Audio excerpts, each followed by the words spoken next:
नित्य परिचित सत्य है उसको हम देखते नहीं। The truth is hidden before your eyes. हमारे आंखों के सामने सच है, हम कहते हैं छुपा है, आंखों के सामने है, हम देखते नहीं है। रामकृष्ण परमहंस कहते थे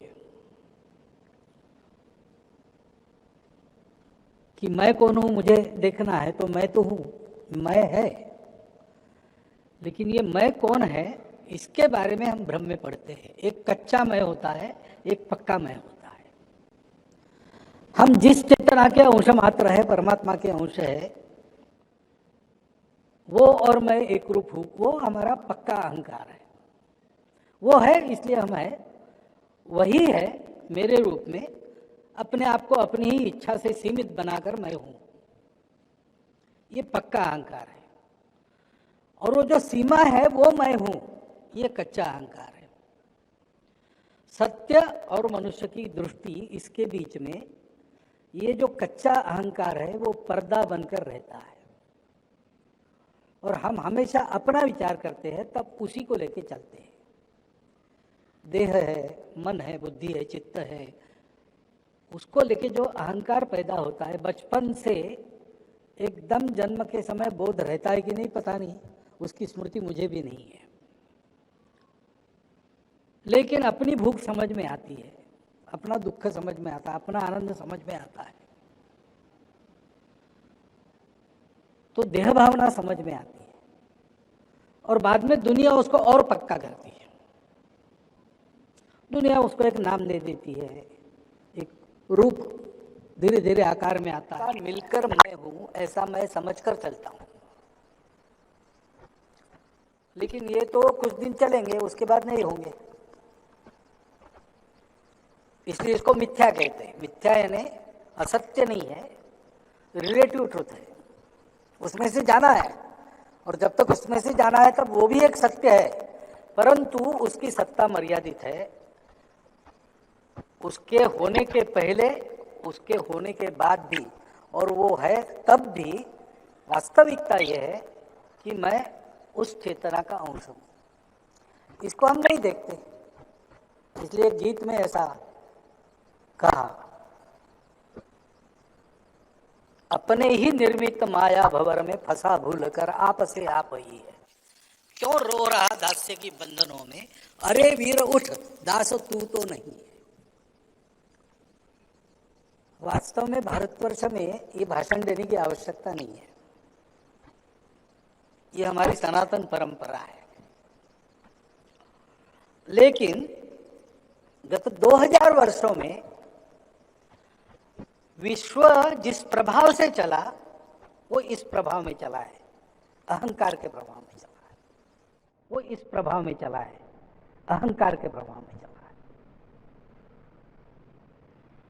कि भाई ये मेरे ज्ञानेंद्रिय है, उससे मैं ज्ञान प्राप्त करता हूं, उससे जो ज्ञान प्राप्त करता हूं वही सही है, उसके परे कुछ भी नहीं है। उनकी मैं शक्ति बढ़ाता हूं टेलीस्कोप और माइक्रोस्कोप से, सूक्ष्माति सूक्ष्म माइक्रोस्कोप से देखता हूं, स्थूलाति स्थूल टेलीस्कोप से देखता हूं, लेकिन उनके जरिए जो दिखेगा वही सही है, बाकी नहीं है।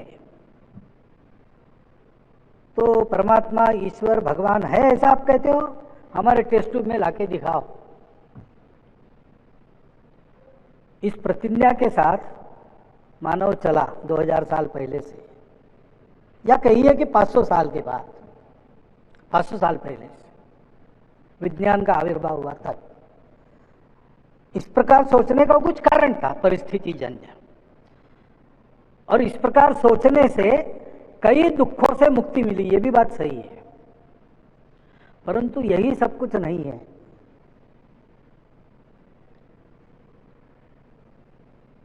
विज्ञान का भी एक दायरा है, उसके आगे कैसे जाना, उसके आगे कुछ नहीं है ऐसा मानना गलत है। अब यहाँ इंग्लिश लिटरेचर वाले विद्वान होंगे, लेकिन शेक्सपियर का एक वाक्य है, किसी को कहा उसके एक पात्र ने नाटक में कि विश्व में तुम्हारे फिलॉसफी से अधिक बहुत कुछ चमत्कार है जो तुम नहीं जानते हो। ऐसा एक विश्व है और साक्षात्कारी लोग उसका अनुभव देते हैं। नीम कौड़ी वाले बाबा को मिलने के लिए कुछ लोग गए अमेरिका के, तो एक पूरी बोतल जिसमें ड्रग्स थे, अम्लीय पदार्थ थे, वो पूरी बोतल उन्होंने खा ली। 20 मिनट में मर जाना चाहिए, वो राह देख रहे, डॉक्टर को बुलाना पड़ेगा, तुरंत उपचार करने पड़ेंगे, बातें चल रही है। 20 मिनट में कुछ नहीं हुआ, आधे घंटे में कुछ नहीं हुआ, 1 घंटे में कुछ नहीं हुआ, 2 घंटे में कुछ नहीं हुआ, आश्चर्यचकित रह गए। और नीम कौड़ी बाबा हंस के उनको कहते no effect, no effect, no effect. भौतिक नियमों के विरुद्ध है, लेकिन ये हुआ है। ऐसी अनेक बातें होती है। अब ये जो बात है प्राण वाली, ये ऐसी बात है, ये अपने नित्य अनुभव की बात है, लेकिन वो टेस्ट ट्यूब में लाना कठिन है, क्योंकि इसको समझना उसकी भी एक दृष्टि चाहिए। हमारा वैशिष्ट्य है भारत की सनातन परंपरा का, वो परंपरा शुरू हुई इस दृष्टि से। हमने बाहर देखना, इसके साथ साथ अंदर देखना भी शुरू किया।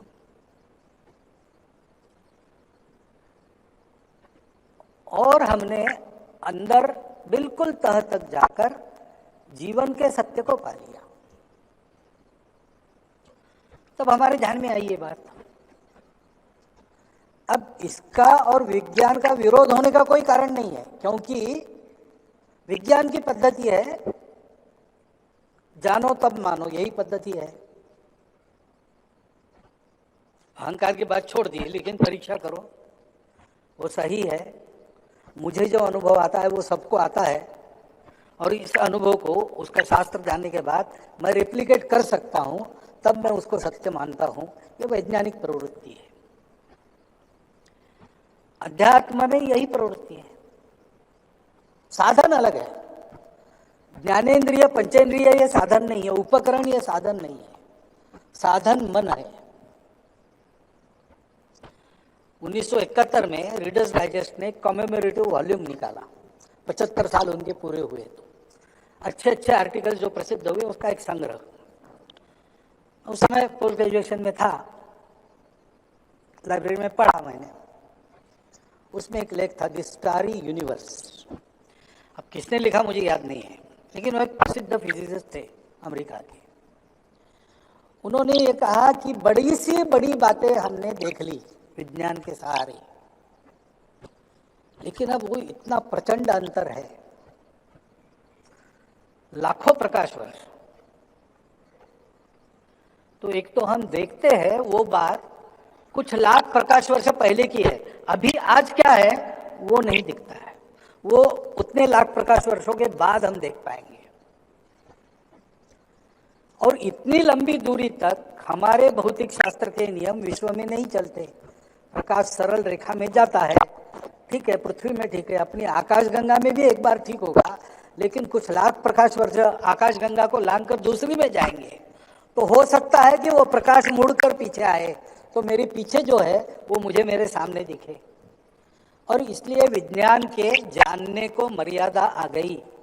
इससे ज़्यादा बड़ी चीज़ें दुनिया में है, हम गणित से तर्क से जानते हैं, हम प्रत्यक्ष नहीं कर सकते, और प्रत्यक्ष करना विज्ञान के लिए आवश्यक रहता है। और छोटी सी छोटी बात है वो भी ऐसी ही है, उसको देखने जाए तो बिगड़ जाती है, कण को देखने जाए तो ऊर्जा में परिवर्तित होता है, ऊर्जा को देखने जाए तो कण में परिवर्तित हो जाती है। ये कण है कि ऊर्जा है, अभी तक हम निर्णय नहीं कर पा रहे और कर नहीं सकते, क्योंकि इतनी सूक्ष्मता में हमारा देखने का प्रयास ही उसको विचलित कर देता है, जो वस्तु स्थिति है वो नहीं मिलती है। तो वहां भी जानने की मर्यादा आ गई। अब हमको कोई दूसरा साधन लेना पड़ेगा। वो साधन प्रकाश के वेग से ज़्यादा वेग से जानने वाला होना चाहिए। परंतु वो कहते हैं कि ऐसा साधन भौतिक दुनिया में अपने संभव नहीं, क्योंकि प्रकाश से ज़्यादा वेग हमने प्राप्त किया, गति प्राप्त की, तो हम कणों में बिखर जाएंगे। जो कोई वस्तु उस स्पीड से जाएगी वो बिखर जाएगी। तो अब हमको एक ही साधन उपलब्ध है, वो है मन। मन से जाना जा सकता है, क्योंकि एक्स्ट्रा सेंसरी परसेप्शन वगैरह सारे प्रयोग हो रहे हैं। तो ये मन से जानने का शास्त्र जहाँ है वहाँ हमको जाना पड़ेगा। हमको पूर्व में ओरिएंट, ऐसा शब्द उन्होंने कहा, ओरिएंट में स्पेशली इन इंडिया, ऐसा वो कहता है, जाकर पातंजलि योग सूत्र, योग वासिष्ठ जैसे ग्रंथों का अध्ययन करना पड़ेगा। तो अध्यात्म और विज्ञान में कोई विरोध नहीं है, बस विज्ञान में भी और अध्यात्म में भी श्रद्धा युक्त आदमी को ही ज्ञान मिलता है। अपने साधन का, अपने ज्ञान का अहंकार जिसके पास है उसको नहीं मिलता है। अनेक कथाएं है ना, इसे अनेक कथाएं। चांगदेव जी प्रसिद्ध योगी थे और ज्ञानेश्वर महाराज की कीर्ति उन्होंने सुनी। बच्चे थे, निवृत्तिनाथ, ज्ञानेश्वर, सोपानदेव और मुक्ताचार्य, 3 भाई 1 बहन। उनकी कीर्ति सुन के वो गए, 1400 साल की आयु थी, योग सामर्थ्य था। तो जिनकी कीर्ति है उनको मिलने के लिए जाना, तो अपना भी रौब दिखाना चाहिए। तो शेर पे बैठे, बाघ पर बैठकर हाथों में सर्पों का लगाम बनाकर और निकले उनको मिलने के लिए। तो सुबह सुबह ये चारों भाई एक दीवार मुंडेर पर बैठकर दतौन कर रहे थे और उनको पता चला कि ये आ रहे और ऐसा ठाट बाट करके आ रहे। तो ज्ञानेश्वर महाराज ने कहा, अरे भाई वो इतना ठाट बाट बनाकर आ रहे तो हमको कुछ तो करना चाहिए। तो अपनी छोटी बहन को कहा, सबसे छोटी मुक्ताबाई। तो मुक्ताबाई ने उस मुंडेर को कहा चलो। तो वो मुंडेर ही चली गई चारों भाइयों सहित उनको मिलने के लिए। उनका गर्व एकदम नीचे आ गया, अभिमान एकदम। और फिर उन्होंने नमस्कार वगैरह किया, कुछ बात ज़्यादा कर नहीं सके उस दिन। उन्होंने कहा मैं पत्र भेजता हूँ।